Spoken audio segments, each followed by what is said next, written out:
Shri Jatin Hazarika ji, Chairman of the Trust, Mr. Justice Deresh Narayan Chowdhury, Mr. Justice Amitabh Roy, friends, ladies and gentlemen. First of all, let me say that it's a great privilege to be invited here to deliver this lecture in memory of someone who's no longer with us anymore, Dr. Amitabh Chowdhury. I never had the chance of meeting, but I've read about him from a booklet that was given to me. Very touching description of a very unusual person, very talented, and cruelly taken away at too early an age. So, not having met him, but I'm really pleased to be here, to be able to celebrate his life and say a few words as part of this lecture. You know, the subject that I've chosen is, as you can see there, the challenge of structural change in India. A lot of the times when I've given lectures, the lectures are all about, development and growth and so on. And you're all familiar with that theme. And most of our political leaders, of all parties, will go and say, we need 8 to 10% growth. The good news is that after the economic reforms, we got out of the slow growth period, but moved into a much better growth performance. We haven't got to 8 to 10% growth yet on a sustained basis. And I think there's no doubt that we need it if we really want to develop, if this country is to become prosperous. Right now, we are in what is called the lower end of the middle income group. We're not the poorest group, but we're kind of the lower end of the middle income group. And this is a big range, and we ought to be trying very hard, maybe in the next 15 years or so, to get to the upper end of this range. We still won't be developed. That requires much more in terms of growth rate. But if you can grow at maybe 8+%, and if population is growing at 1+%, then your per capita income is growing at about 7%. So per capita income will then double in 10 years. Now, even if it does that, from a base of $2,000 or so, not in PPP terms, but in just nominal terms, it would go up in 10 years to 4,000 and another 10 years to something like 8,000. So that's 20 years, and that'll put us roughly where China is now. That gives you an idea of how far behind we are. But the fact of the matter is that it's possible. Now, when you look at it that way, everybody thinks about what do you need to get more growth, and most people have a fairly good idea. You need more investment, you need more infrastructure, you need better education, etc., etc. But that's not what I'm going to talk about, although that's underlying what I'm going to talk about. What I want to focus on is that with growth comes structural change, and also that structural change is necessary for the growth to take place. This is actually a very important point because, when any politician, when he's addressing a large number of people, they don't actually talk of structural change. They say, I'm going to give you growth, so everybody will be doing whatever they're doing, except because of growth, they'll be that much richer. That doesn't happen. And let me give an example of what structural change means. And then I'll give one example and we'll talk about other cases.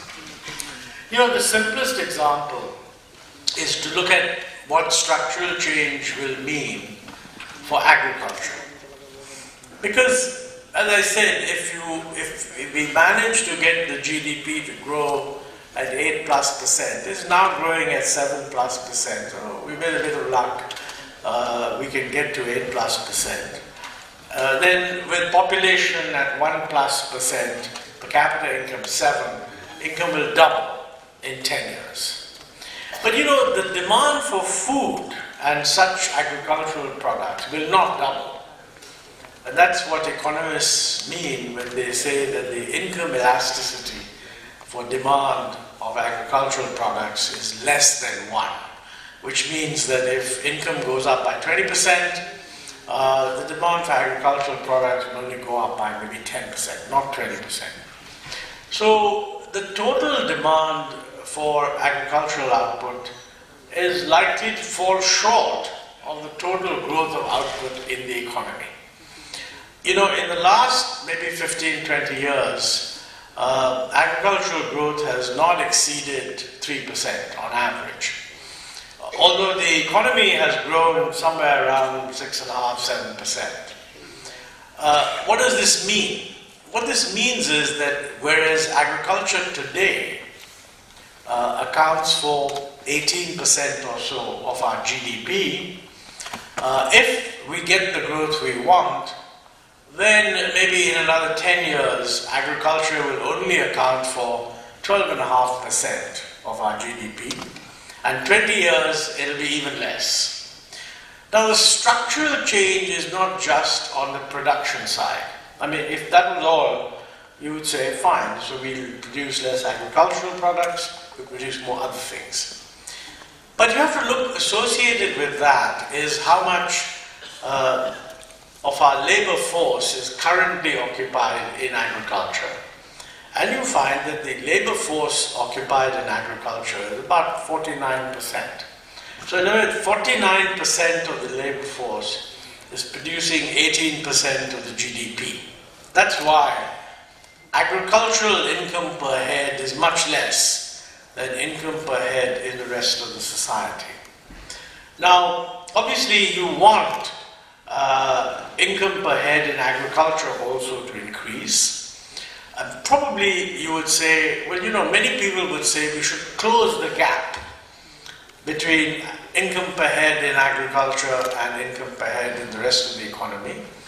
But at least people would say they should not diverge further. So let's look at what that implies. If for the economy as a whole, you're getting a growth rate of 8.5% or so and a population growth of 1.5%, then you're getting a productivity growth per person of about 7% per year. Now, but on the agricultural side, even if we achieve our targets, and our targets were a 4% growth in agriculture, I mean, I've already said that on the demand side, there won't be demand for more than that, and actually we've not even achieved the targets for the last several years. So let's say we achieve the targets and agriculture can grow at 4% per year. Now, if output is growing at 4% per year, and you want productivity to grow at 7% per year, this is only possible if employment actually falls. Now, for example, if employment were to fall 3% per year in agriculture, and output grows at 4% per year, then sort of the productivity growth per year would be around 7%. But consider the implications of that over a 10-year period. What it means is that over a 10-year period, your employment in agriculture might be 30% lower than it is today, because it's going to go down at 3% every year. Now that has a lot of implications, because what is going to happen to the people who are currently employed in agriculture? I mean, the logic is that these people would move out of agriculture, not necessarily out of rural areas. Some of them would stay in rural areas but get absorbed in non-agricultural activity in rural areas. Because after all, if agricultural incomes are going up, there will be demand for other products, services, repairs, etc., etc. But certainly a substantial number of them will move to urban areas. Now that's another structural change. as just part of the basic arithmetic, we ought to be thinking of a structural change in which much more employment is created outside agriculture. Employment is actually reduced in agriculture. Very few politicians, by the way, are willing to accept this. I mean, most of them would say that no, employment should be increased in agriculture. I mean, it sounds good. But actually, if you work it out, you need to take people out of agriculture, and that is what will increase incomes of those who remain behind in agriculture. For that, you have to move them into towns, you have to give them jobs. So you have two challenges to address, and those are challenges relating to structural change. You need to create jobs in urban areas, and you need to create jobs in non-agriculture. All right, so this is, the emphasis here is the fact of structural change.